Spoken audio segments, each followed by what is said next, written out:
So a 24-hour ceasefire is finally underway in Sudan, but it's come after 4 days of heavy violence that killed at least 180 people and has left thousands of others caught in the crossfire. And while we've been following it, quite a remarkable story to tell you about a local cabbie and a relief worker on a mission there. Marina El Ghoul has been working close to the front lines within that violence for 3 weeks now, helping those in need, until a ride ended up coming to her rescue. Marina is the county director for Relief International and joins us now live from Sudan's capital city. I tell you, it was remarkable, Marina, just to read about everything that you have been through. I want to hear about what happened to you and your colleague when you came under fire and how it was your taxi driver that helped save your lives.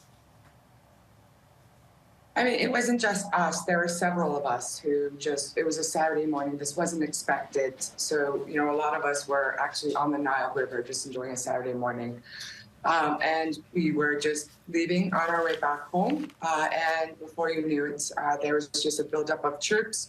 So we were a bit suspicious. So we tried to reroute, and that's when the shooting started. And every turn we went, there was just another armored vehicle. There were explosions and fighting everywhere when the fighting broke out. Once we reached safety, we just had to really regroup on where to go. So, like I said, there were lots of people. I know of some people that were stuck on bridges, some people that made it to an embassy safe and sound.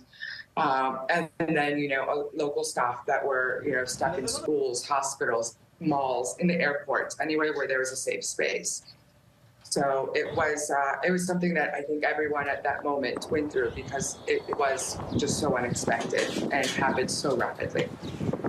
Did you even expect, though, that your taxi driver would be able to do what he did? I mean, clearly knew the ways to go, right, to get you to safety, but clearly he also recognized the value of your work and what you've been trying to do to help his people. Well, right now, Khartoum has been relatively quiet. It has been stable, in a sense, so this was not, expected.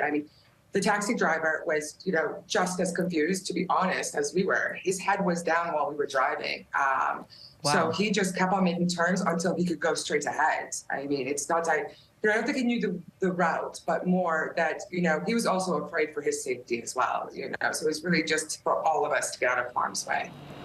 Wow. And just to avoid, nobody knew where anything was. So he was on his phone driving, trying to figure out which route to take us, And like I said, it was actually, once we were safe, we really just had to start calling and seeing which routes were safe.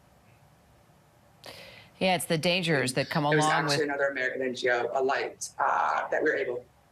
Sorry, there seems to be a delay.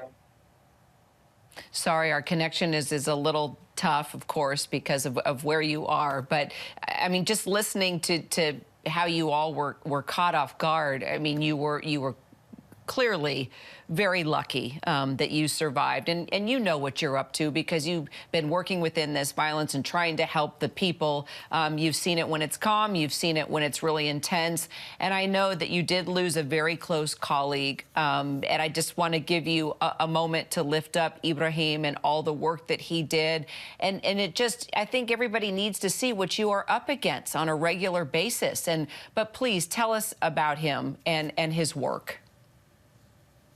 So Ibrahim is actually located in Darfur.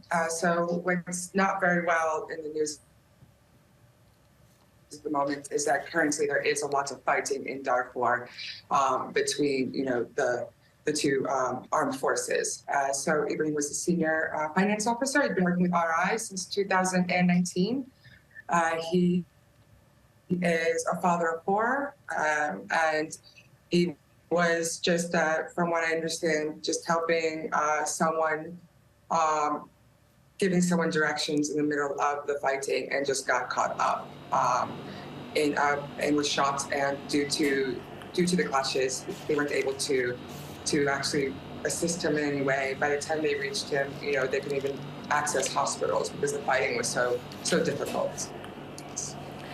So, Marina, what are you doing now to continue to help and do your work, but also staying focused on your own safety and the safety of your colleagues? I mean, right now we've been sheltering in place. We have not left since this started. So right now it's been 4 days and pretty much just waiting for the ceasefire to hold. The ceasefire started over an hour ago, but, we're seeing some of the loudest explosions that we've heard since the day one. We're getting reports from everywhere that the fighting is actually intensified. The airports are closed, and a lot of people, a lot of civilians, Sudanese internationals are just sheltering in place as the fighting has come right into the middle of the city, right in the middle of the civilian area. There's been mass reportings of injuries, within the city and within Darfur, where the fighting is just as intense. So, we're waiting to see if there's any way evacuations or anything like that. But until then, we've put all of our programs on hold due to staff safety. That is our number one priority. There are areas of the country that are affected by the current conflict. So, we are providing, emergency health, nutrition, water, and sanitation services. But in places like this, we are just, we are standing down and waiting for a ceasefire or humanitarian corridor to open up so that we can start providing assistance again. Well, it's incredible what Relief International does there, well, all across the world, really, but what you're doing there, we admire your work. Marina El Ghoul, thank you so much for your time. Hi, everyone. George Stephanopoulos here. Thanks for checking out the ABC News YouTube channel. If you'd like to get more videos, show highlights, and watch live event coverage, click on the right over here to subscribe to our channel. And don't forget to download the ABC News app for breaking news alerts. Thanks for watching.